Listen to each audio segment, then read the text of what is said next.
There's a lot of things about what you're doing that's unusual.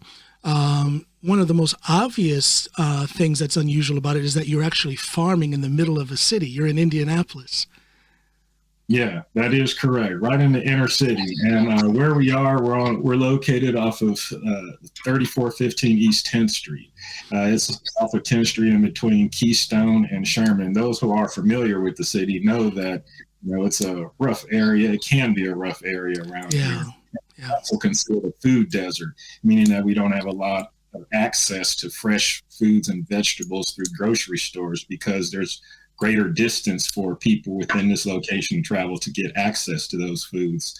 So having this piece of equipment here helps solve the food desert and bring a solution for the community. That whole thing about food deserts, and that is really a proper term, food desert. It is literally an area of a city, most often a city, that is totally devoid of fresh foods. And it affects the health, it affects the level of poverty in some of these neighborhoods. So what you're doing is, not only is there an economic issue that you're solving, not only is it an ecological issue that you're solving, but you could possibly be solving a social issue. It's a fact that when people have access to healthier foods, they start to rise socially, economically.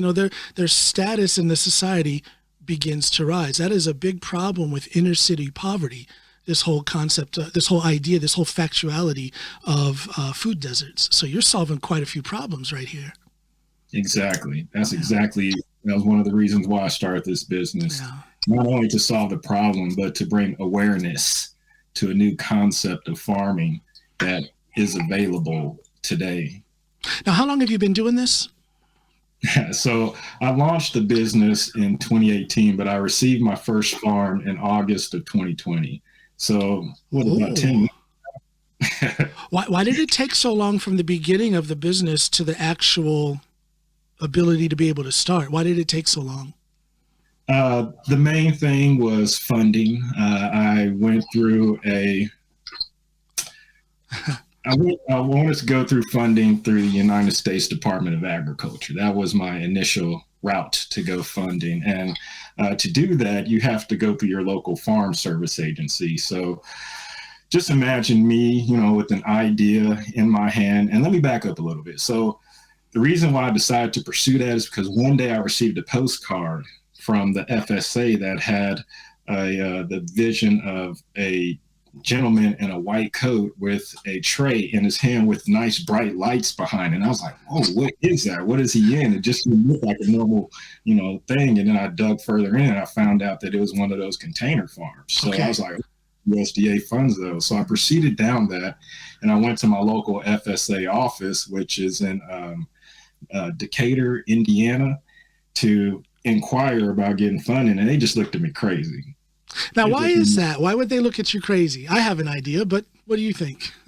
Well, let me tell you, because that part of Indiana is traditionally white. The organization and the people that represented the face of that FSA office, they were Caucasian. So when I proposed my concept and what I can do in the city, it did not register with them because most people who come in those offices are looking for funding for traditional farmers to farm either soybean or corn. So when you tell them that, this is a non-traditional type of farming, and instead of using traditional farming, I'm using vertical farming inside of a shipping container. Yeah. It was a hard concept. And plus, I was a brother, an African-American man. And well, and let's say it like it is. I understand people raising an eyebrow at this relatively unfamiliar concept of, vertical hydroponic farming in a shipping container. I get that.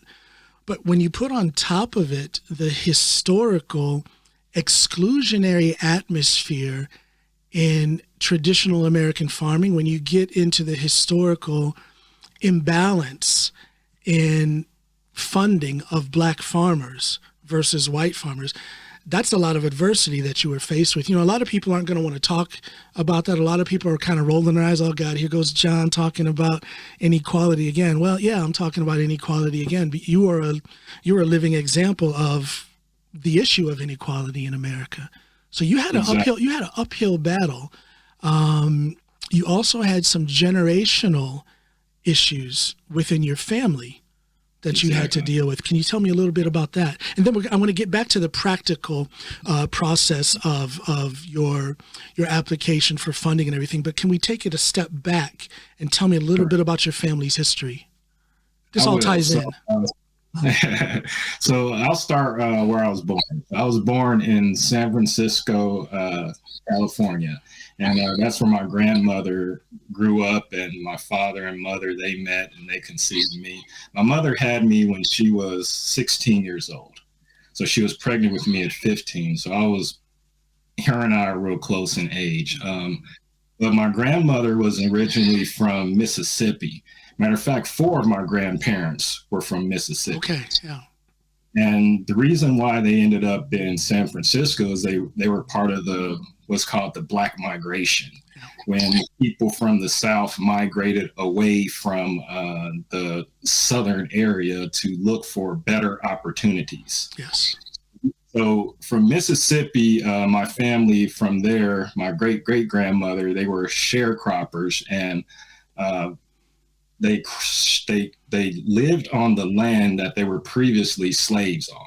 They just never left. But eventually, when my grandmother became of age, once she got through school and she graduated from her high school, she was able to leave, and they got the hell out of Dodge.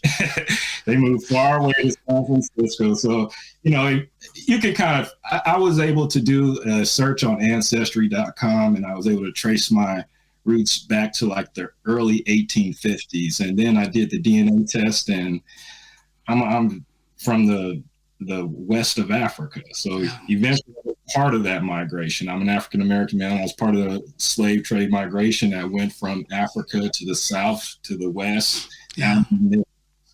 So when I try to summarize that up, I kind of summarize it up in three sentences. You know, I came from the ship as a slave to the sharecropper in the South to farming in the city. It's almost it's almost like showing the middle finger to the establishment to go. It really is.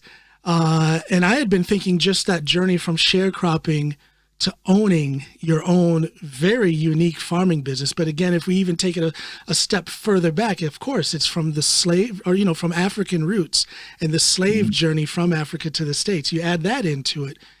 That's real. That's two middle fingers to the establishment. Exactly, exactly. It's just understanding the roots. Once you, and whoever it is out there, once you understand where you came from, that can just motivate you to do more. I Yes. mean, Yes. who knows what my ancestry originally was in Africa? Maybe we Yeah. were kings, queens.